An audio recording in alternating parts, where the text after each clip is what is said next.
Former CBS News Moscow bureau chief Beth Knobel is here with us.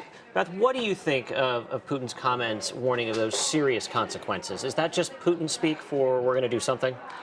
Not in this case. There actually are some pretty serious economic consequences that could come out of this.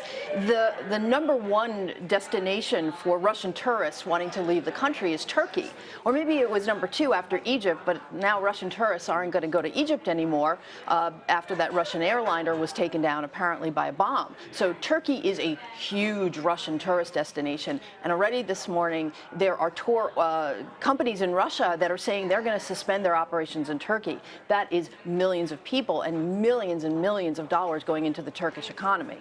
Well, so since Turkey is a NATO member, could this actually further strain relations as well between Russia and the West? It certainly could. I think a lot of people were saying at the time that Russia decided to go into Syria at the end of September that the worst case scenario was some kind of conflict between NATO forces and Russian forces, and that's already happened only about 2 months in.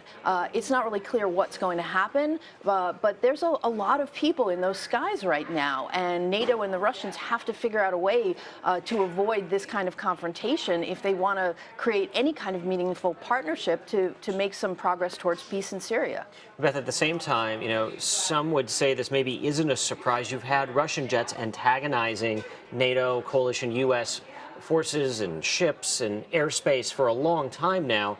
It seemed like they were flirting with provoking an incident, whether or not this was conscious or not. That's exactly what's happened here, where there's a claim that a Russian jet went into another country's sovereign airspace, and not the first time they've sort of walked a fine line with sovereignty of other countries. Well, that's absolutely right. There have been Russian small, let's say they're pushing the envelope all over the world in subs, in airspace.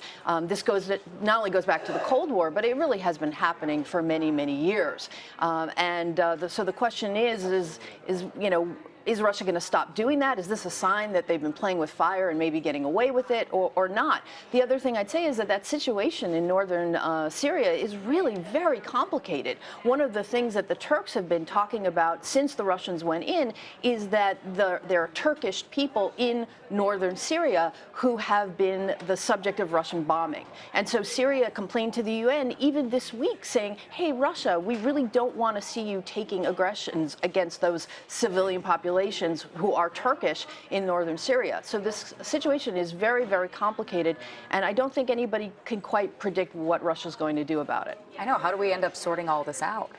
Well, it's going to take diplomacy. And that's one thing that America has not really been so great with over the past few months. In fact, if you look back going a year and almost 2 years to the Russian taking of Crimea, there has been a lot of strain in this relationship. And it's really not clear how able the two sides are going to be to find some way to work together in Syria. They've actually sort of come back together more than ever because of the Paris attacks. If you had looked at a week ago, it was the first time that maybe there was some togetherness coming together, on Syria.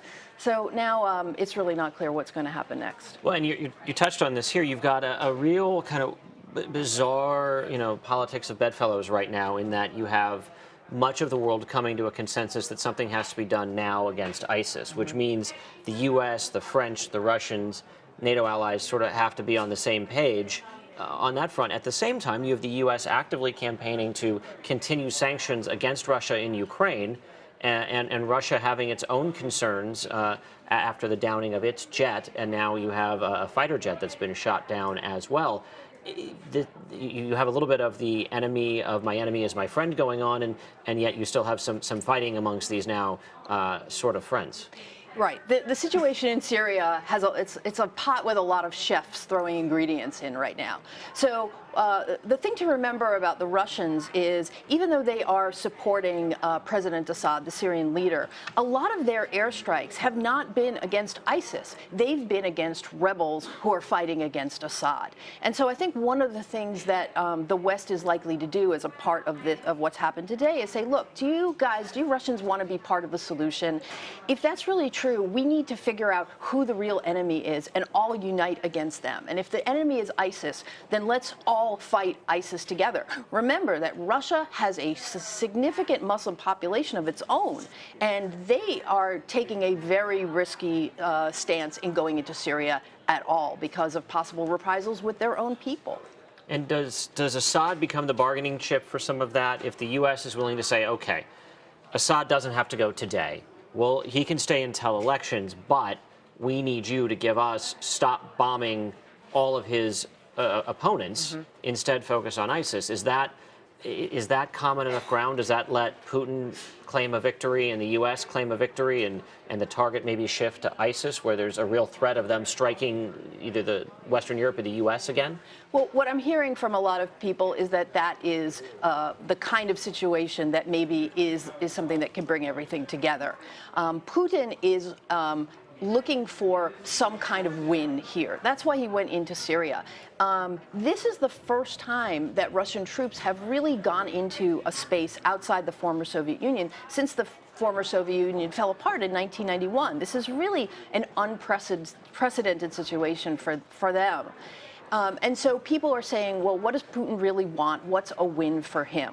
So maybe a situation where Assad is not immediately pushed out is something that he can hold up to his people and say, yeah, the fact that we were in means that we were able to keep an ally of ours in power. I think a couple of months ago, you didn't really hear a lot of talk amongst Americans about maybe there's a solution where Assad would stay in power for a while. And now you are hearing it. So maybe that's something that has actually come out of the Russian involvement in Syria. Beth Knobel, thank you.